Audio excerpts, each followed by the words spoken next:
주가 지금 여기 함께 우리와 계신 줄 믿습니다. 네, 호산나 찬양대의 귀한 찬양 감사합니다. 여러분은 세상에서 어떤 이름으로 불림을 받고 싶으세요? 제가 예를 4가지만 듣겠습니다. 1번 크리스찬, 2번 교회에서 이름은 직분자, 김장로, 김권사, 이집사, 3번 나의 이름, 4번 언니, 아줌마, 아저씨, 선생님. 어떤 이름을 제일 불림 받고 싶으십니까? 언니요? 보통 세상에서는 전문직을 선생님이라고 많이 하던데요. 네. 혹시 김장로, 김집사, 김권사로 불림을 받고 싶습니까? 혹시 크리스찬은 어때요? 제 크리스찬이야 이름이. 요새 그 신인류 이름 붙이기 문화가 있어요. 어떤 특정한 행동을 하는, 또 새로운 행동을 하는 사람들을 보고, 야, 저런 사람은 저런 사람이야. 예를 들어서 한물 같지만 된장녀야, 김치녀야. 이거는 사실 비판이잖아요. 혹은 이름, 사람을 부르는데요, 거기다가 충이라는 말을 넣어요. 충이 뭔가요? 충이.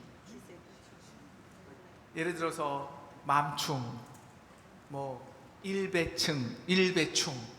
사람들이 충을 붙이는 건 아니죠. 그러니까 자기 자녀만 아는 사람을 맘충이라고 하고요. 이렇게 극우 성향을 보이는 사람을 일배충이라고 하기도 합니다. 조금 나은 이름이 무슨 족이라고 붙이는 거예요. MG족, 캥거루족.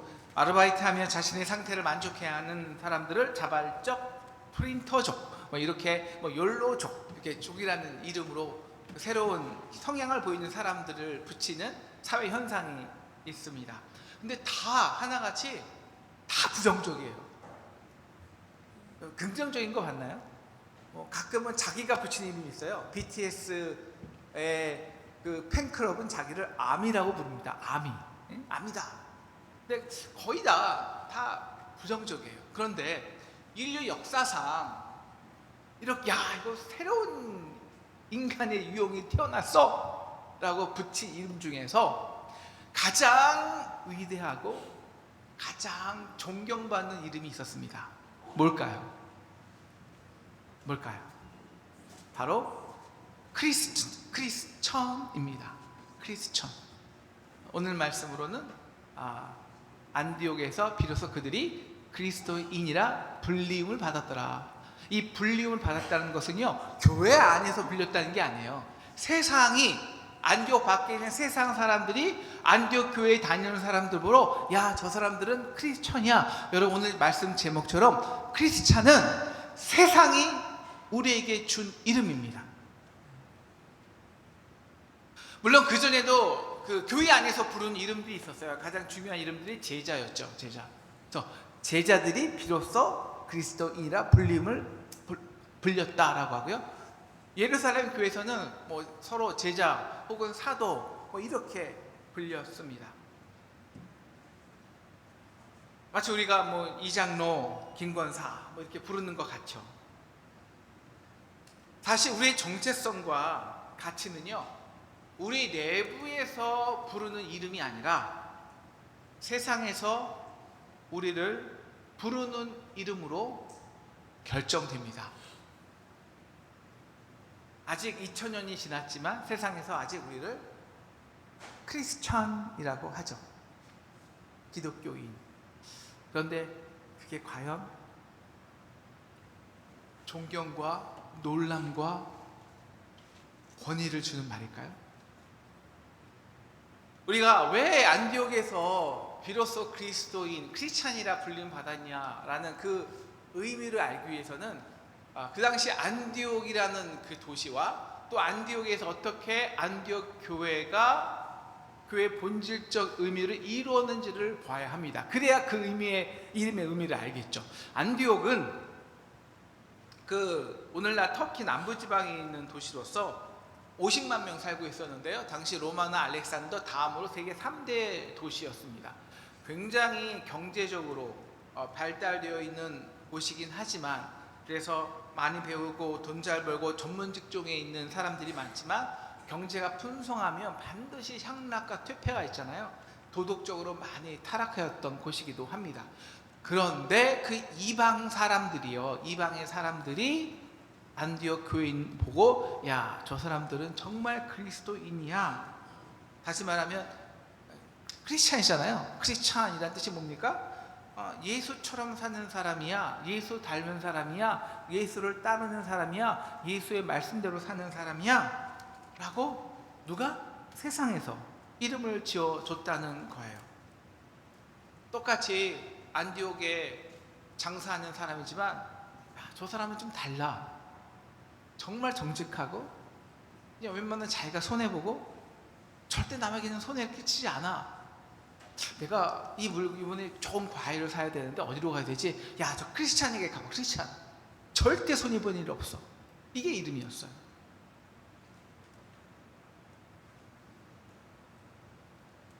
그럼 우리가 그 사람들이 그리스도인이라고 부를 때는 반드시 기존의 인간, 기존의 사람들에게는 발견하지 못한 새로운 사회적인 특징이 있었다고요. 그 특징이 뭐냐는 거예요. 그거는 안디옥 교회가 어떤 교회냐를 봐야 알 수 있습니다. 그래서 오늘 안디옥 교회 몇 가지 본질을 볼 텐데요. 첫째는 19절 21절까지 나오는 안디옥 교회의 본질입니다. 맨 처음에는 예루살렘 교회가 핍박을 받잖아요. 스데반의 순교 때문에. 그때 흩어진 성도가 누구에게만 말씀을 전했냐? 오늘 말씀 보여주면 유대인에게만 말씀을 전했습니다. 이르러 유대인에게만 말씀을 전하는데, 그것은 아직도 흩어졌지만 그 예루살렘 교회에 있는 유대인들이 가지는 배타성이 있었어요. 이방인들은 하나님 어차피 구원 안 해. 그러니까 수고할 필요 없어. 그들은 회개 못 해. 그것은 아직 그들만의 선민의식, 율법주의로 인해서, 그럼 이방인들이 우리가 정말 회개하고 성령을 받아, 그럼 우리와 같아야지. 우리와 같이 율법을 지키고 절기를 지켜야지. 이걸 깬 것이 지난 시간에 본 고넬료 사건이었죠. 아직도 많은 사람들의 대부분은 이 의식이 있었어요.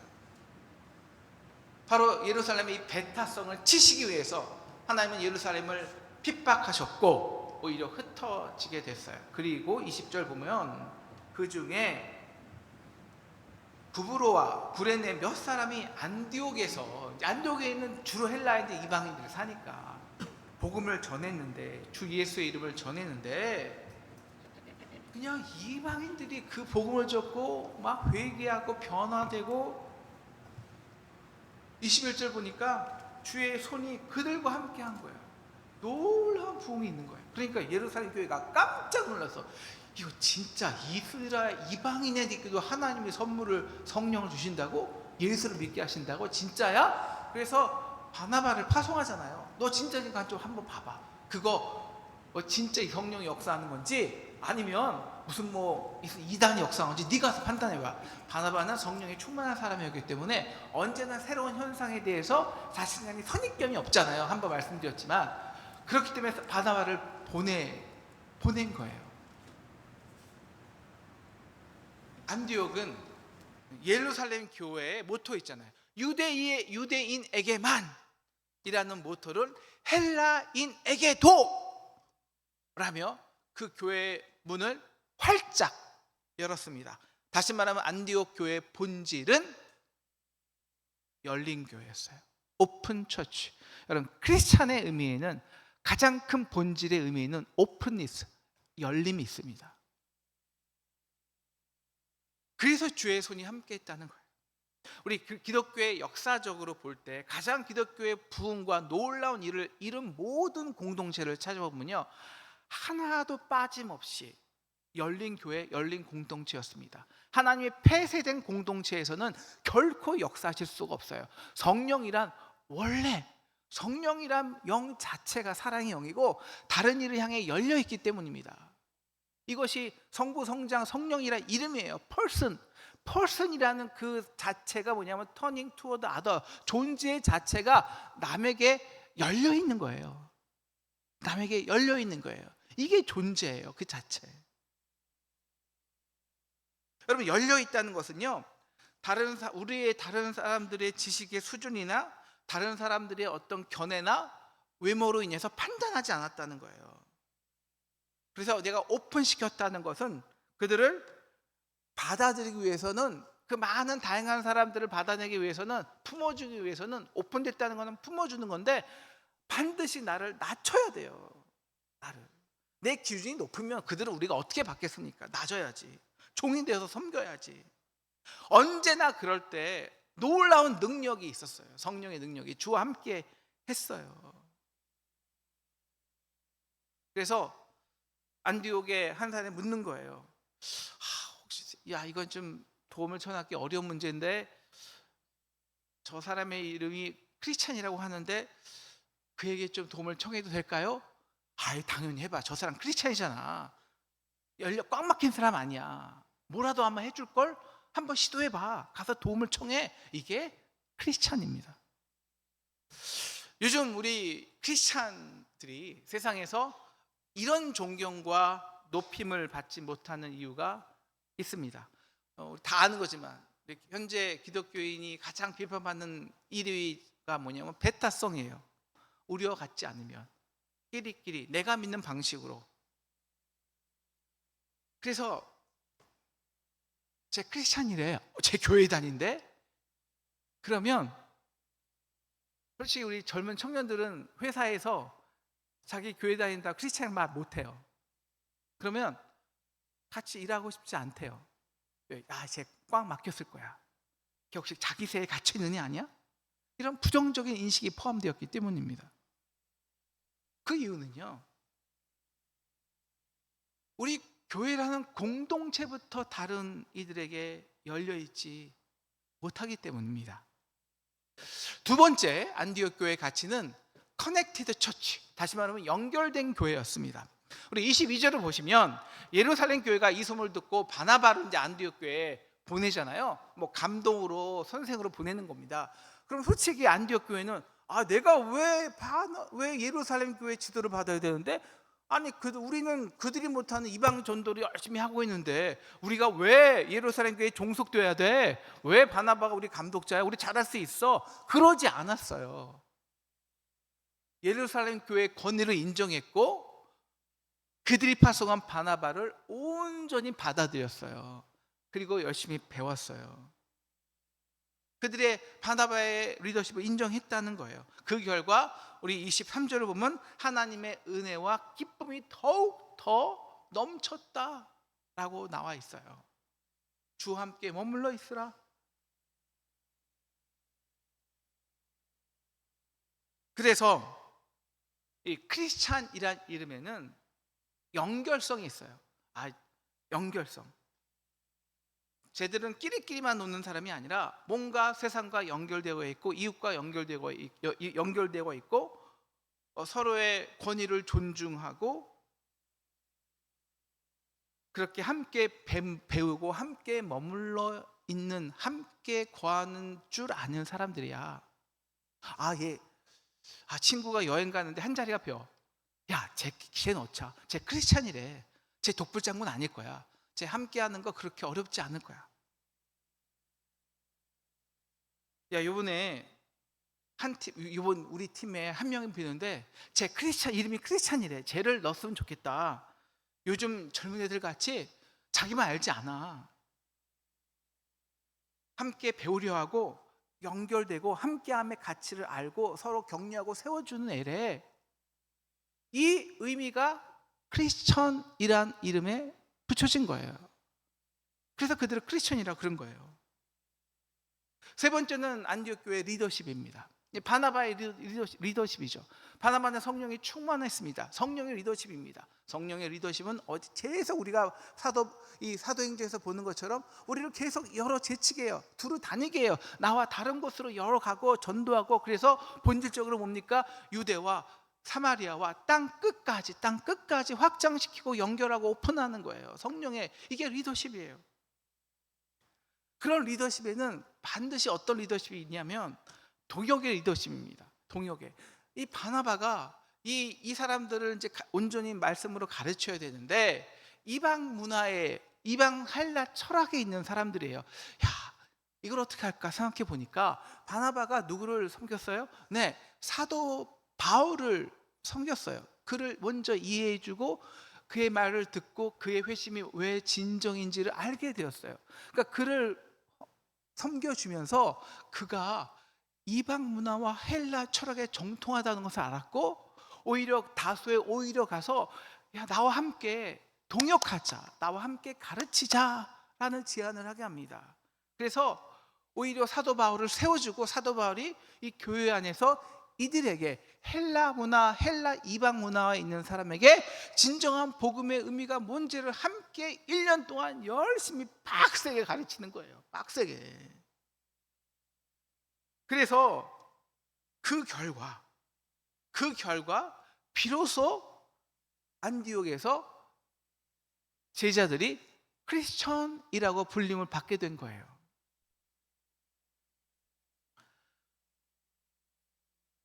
이 교회 안에 이 동역의 리더십은 성령이 역사하는 곳에는 동역하게 되어 있습니다. 그래서 성령의 은사가 많잖아요.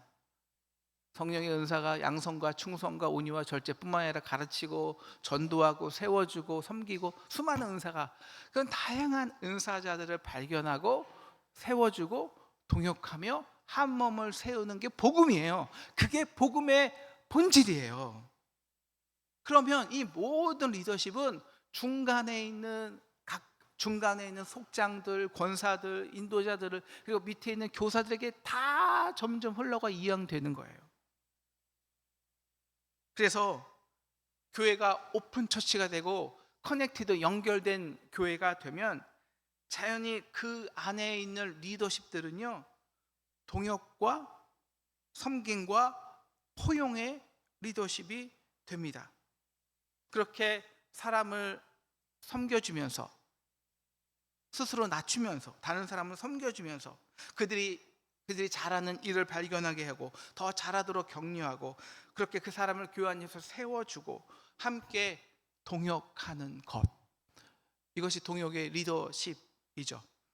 그렇게 모두 함께 동역하고 모두 함께 배우는 사람들이, 야, 저 사람은 신인류다, 새로운 인간의 종이 태어났어. 모든 사람은 자기가 잘났다고 자기만 높이는데 어떻게 저 사람들은 어떻게 더 낮아져서 격려하고 세워주고 함께 하는데 어떻게 더 놀라운 일을 행하지? 새로운 종이 태어났네? 이게 크리스찬이에요. 그래서 모든 안교회에 있는 회사에서 앞다투어서, 야, 우리 크리스찬을 꼭 우리 회사에서 채용해야 돼. 그래서 크리스찬이라면, 이력서 쓸 때 크리스찬이라면 바로 채용되는 거예요. 왜?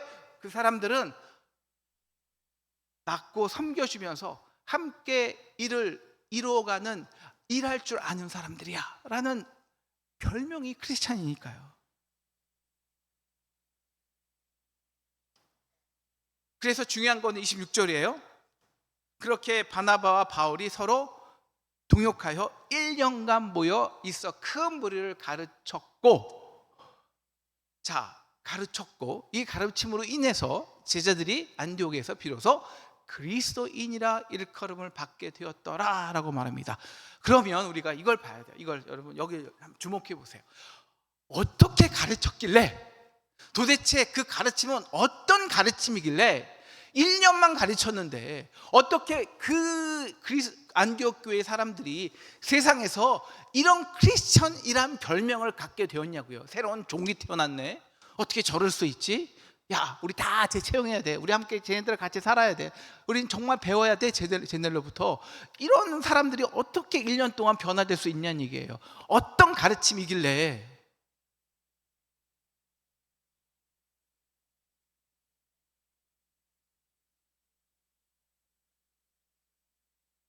당연히 이건 우리가 학교에서 혹은 뭐 대학교에서 학원에서 선생님에게 배우고 습득해서 시험 치르고 이런 지식의 습득을 말하는 것이 아닙니다. 예수님께서 승천하면서 복음의 본질을 이렇게 말씀하셨어요. 가르쳐 내게 분부한 모든 것을 가르쳐 지키게 하라. 우리는 가르치는 게 본분이 아니에요. 교육은요, 이 기독교의 본분은 함께 지켜가는 거예요. 함께 삶을 살아가는 거예요. 그래서 기독교의 가르침은 클래스, 교실에서 이루어지는 게 아닙니다. 교실에서 예수님께서도 우리 요한복음 3장 14절 먼저 보여주실래요? 요한복음 3장 14절. 내가 주와 또는 선생이 되어 너의 선생이야. 그 선생의 의미가 뭐냐? 가르치는 자의 의미가 뭐냐면 너의 발을 씻어주는 거예요. 너희도 서로, 왜? 그래서 너희가 서로 발을 씻어주는 것이 옳으니라. 발을 씻어준다는 것은 그 사람의 가장 낮은 곳, 그냥 더러운 곳이 아니에요. 낮고 연약한 것을 만져주고 섬겨준다는 의미예요. 이게 가르침이에요. 그걸 지키게 하는 것은, 그래서 그들도 감명을 받아서 똑같이 서로의 연약함과 아픔을, 서로의 발을 씻어주는 거예요. 그래서 요한복음 13장 34절에서 예수님은 승천하시기 전에 기독교의 가장 중요한 가르침을 이렇게 말씀하셨어요. 내가 너희를 사랑한 것 같이 너희도 서로 사랑하라. 사랑이 뭐라고요? 가장 낮아져서 다른 사람의 발을, 연약함을 감당해 주는 것. 그렇게 너희가 서로 사랑하면 이로써 모든 사람이 너희가 내 제자인 줄 알리라. 그래서 우리가 아니라 다른 사람들이, 야, 저 사람들 예수의 제자네 라고 말하는 거예요.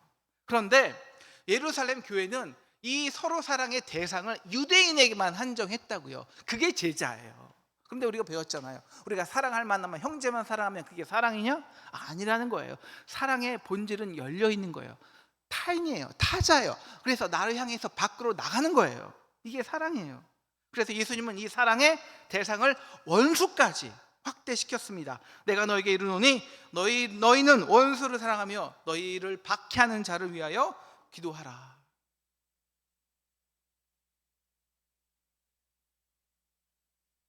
그래서 바울은 이 복음을, 빌립보서 2장은 바울은 이렇게 가르칩니다.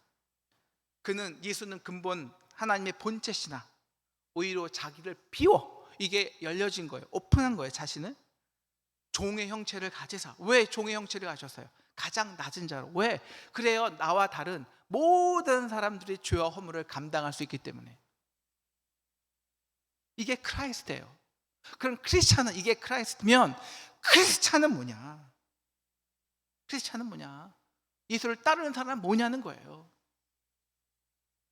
바나바와 바울의 가르친 복음의 핵심은 이것입니다.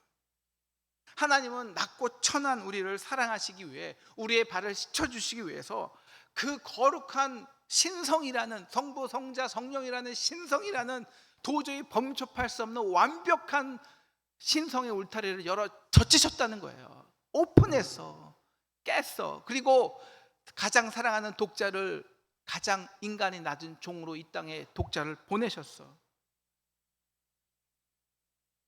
우리와 연합하시기 위해서, 연결되시기 위해서. 그래서 우리의 죄가 그에게 전가되어 십자가에서 인간의 모든 죄 허물을 담당하기 위해서, 죽기까지 우리를 사랑하시기 위해서. 이것이 바울과 바나바가 가르쳐준 본질입니다. 복음의 본질. 즉, 나와 다른 사람을 위해 나를 내어주는 섬김입니다. 그래서 이 복음을 가르친다는 건요, 결코 설교 시간, 혹은 우리가 지금 아이들 2층에서 6층에서 하는 교회학교 시간, 거기서 물론 배우는 거긴 하지만 복음의 본질은, 교회의 가르침은 교회 안이 아니라 교회 밖이었어요.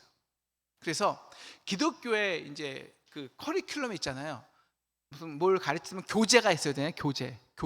교재는 교회 안이 아니라 교회 밖에서 더 많이 이루어집니다. 이게 열린 교회고 열린 커리큘럼이라고 해요. 왜냐하면 세상과 연결되어 있기 때문에, 우리 교회끼리가 아니라. 그래서 세상에서 더 낮은 곳, 그러니까 우리가 발을 씻어줘야 할 대상들, 고아들, 과부들을 섬기고 아픈 자들을 치유해주고 죄인들에게 복음을 전하는, 이것이 가르침이에요. 이 자체가 살아있는. 그래서 속회마다, 가정마다, 교회 학교에서 혹은 각 선교회에서 바나바와 바울에게 배운 복음을 듣고 거리에서, 학교에서, 이웃에서, 병원에서, 그리고 뭐 감옥에 가서 그렇게 그들의 낮은 발을, 아픈 발을, 연약하고 냄새나는 발을 섬겨주고 닦아주는 것입니다. 그렇게 그들을 세워주고 함께 세상 사람들과 동역하고 하나님의 사랑을 나누면서 우리 교회끼리만 아니라 세상과 연결되어 세상 사람들과 함께 하나님의 나라를 만들어가는 사람들, 이들이 크리스찬이었어요. 그래서 그들은 먼저 좋은 이웃이 되었고, 먼저 좋은 직장 동료가 되었고, 먼저 좋은 시민이 되었고, 먼저 함께 일하고 싶은 선배가 되고, 그 밑에서 배우고 싶은 교수가 되고, 그곳에서 일하고 싶은 사장님이 되는 겁니다. 그래서 교회가 아닌 세상이 그들의 이름을 크리스천이라고 불러준 것입니다.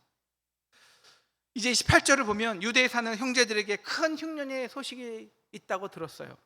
유대, 원래 이 안디옥에 있는 이방인들은 유대인에 있는 형제들하고는 걸끄러운 존재였습니다. 그러나 그럼에도 불구하고 부조를 작정해요.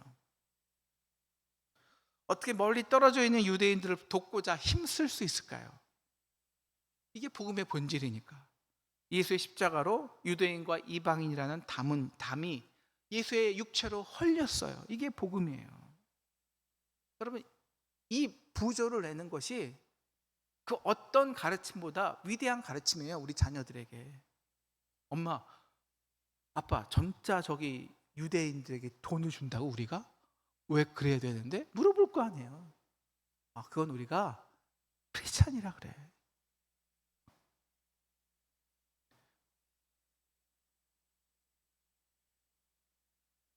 이것이 열린 교회가 가진 열린 커리큘럼입니다. 그래서 우리 교회의 가르침의 장소는 교실과 교회 학교가 아니었어요. 말씀을 선포하고 배우지만 부모와 선배와 속장님이 속으로 가정끼리, 성교회끼리, 또 성도끼리 함께 모여서 함께 어려운 지역에 봉사하고 선교하고 또 삶을 나눠주면서 살아있는 이야기를 창조해내는 것이 진정한 교육이었습니다. 그럼 우리는 생명이잖아요. 우리는 살아있는 다 생명입니다. 여러분, 인간은요, 생명은요 결코 교육당하지 않아요. 이거는 우리나 애들이나 똑같습니다. 인간을 교육한다는 것은 착각이에요. 우리 인간의 생명은요 언제나 스스로 배워요. 스스로, 자기 스스로. 그런데 그들은 죽은 이야기, 무슨 역사 이야기, 책에 있는 이야기를 배우는 게 아니에요. 살아있는 이야기, 살아서 역사하는, 그래서 살아서 지금 세상의 가치를 바꾸는 이야기에 매료되고 흥분되고 그 이야기를 배우는 것입니다. 그렇게 부모와 교회 집사님, 권사님들이 교회를 통해서 안디옥 교회 같이 세상을 변화시키는 그 놀라운 이야기를 목격하며 그 아이들 스스로 그 이야기에 참여하고 싶은 거예요. 연결하고 싶은 거예요. 이것이 진짜 배움이고 가르침입니다. 그 결과 비로소 안디옥에서 그리스도인이라, 크리스찬이라 일컬음을 받았다는 것입니다. 그래서 크리스찬이란 이름의 가치는 열려진 사람, 언제나 연결될 수 있는 사람, 서로 배우고 격려하며 함께 세워주고 동역하는 일을 최고로 잘하는 사람, 그리고 세상의 낮은 곳을 함께 가서 함께 살기 좋은 곳으로 변화시킬 수 있는 사람, 이것이 크리스찬이란 이름입니다. 그래서 이 크리스찬 이름은 예루살렘 교회의 제자라는 이름을 제치고 2세기 초에 교회 공회에 의해서 정식적으로 그리스도인, 교회 예수를 믿는 자들을 가리키는 말로 결정이 됩니다. 그래서 지금까지 우리는 우리 스스로를 크리스찬이라 불러주는 거예요. 그런데 우리는 우리를 크리스찬이라 부르는데 세상은 우리를 크리스찬으로 부를 때 어떤 가치를 담고 있을까요? 제 크리스찬이래. 어떤 의미가 함축되어 있을까요? 여러분은 세상에서 어떤 이름으로 불리움을 받고 싶습니까? 안디옥 교회 그리스도인 같이 우리 한국 교회 역사 속에서 세상에서 가장 값지고 고귀하게 불려진 이름이 있었습니다. 어떤 이름일까요? 바로 상동교회 성도입니다. 상동교인입니다. 야, 저 사람 상동교인이래. 진짜야? 전덕기 목사님 때, 그리고 그 이후 시대 남대문 사람들은 상동교회에 다니는 성도를 상동교인이라 불렀습니다. 그리고 그 의미에는 이 가치가 있었습니다. 그들은 뭔가 달라. 아마 그들 중에는 그들은 모르는 나라 일을 할 거야. 그들은 언제나 자기와 다른 이 땅의 아픈 곳을 섬기는 사람들이야. 저 키가 작고 볼품없어 보이는 사람도 전도기 목사님의 집사래, 교회 가장 험한 일을 도맡아 한대. 여러분, 그 당시에 상동교회 다닌 여성들은요, 상동교회 여성이래. 여자가 상동교인이라는 말은 이런 의미였어요. 야, 그 사람이 고아지만 세상에서 백정의 딸이지만 그 사람은 신식 공부를 하고 열려있고 깨어있고 나라를 위해 헌신하는 자야. 이게 상동교인이라는 이름이었어요. 왜 우리 상동교인이 그 이름을 자랑스러워했을까요? 딱 하나입니다. 상동교회가 열린 교회였기 때문입니다. 언제나 상동교회 리더십은 스크린터 선교사님이나 전덕기 목사님이나 그 위에 있는 모든 리더십이나 우리 평신도 교역자 모든 리더십의 관심은 교회가 아니라 세상이었어요. 세상과 연결돼서 세상의 가장 아픈 곳을 함께 세우고 격려하고, 그래서 그것이 나라일 수도 있고 그것이 이 땅에 가장 고통받는 사람들일 수도 있고, 그렇게 복음을 전하면서 서로 격려하고 배우고 함께 성장하는 사람들, 이것이 상동교인이었습니다. 그래서 책에 나와 있는 이야기가 아닌 정말 복음으로 세상을 변화시키는 살아있는 이야기. 그래서 상동교회에 나왔던 모든 청년은 거의 외 없이 나라를 위해 헌신하는, 그가 종이든 그가 막내 아들이든 공부를 배웠건 안 했건 상관없이 상동파라는 그 이름으로 이 세상에 나라를 구하고 세상을 변화시키는 삶을 살았던 것입니다. 사랑하는 상동 성도 여러분, 우리 다시 열린 교회가 되시기를 주님의 이름으로 축원합니다. 우리 한번 마지막 아멘하고 마실까요? 우리 다시 열린 교회가 됩시다. 다시 세상과 연결됩시다. 그래서 세상에 복음이 필요한 그 낮은 곳에 우리의 재물과 마음과 힘과 정성을 다하여 흘려 보냅시다. 그래서 우리도 남대문에서 감리교회 안에서, 야, 저 사람 상동교인이래, 야, 그 남대문에서 청년을 살리고 민족을 살리고 어려운 사람을 돕는 상동교인이래, 그 이름을 다시, 그 이름이 자랑이 되고 기쁨이 되고 감사가 되기를 주님의 이름으로 축원합니다. 오늘 말씀 생각하면서 우리 함께 찬양합시다.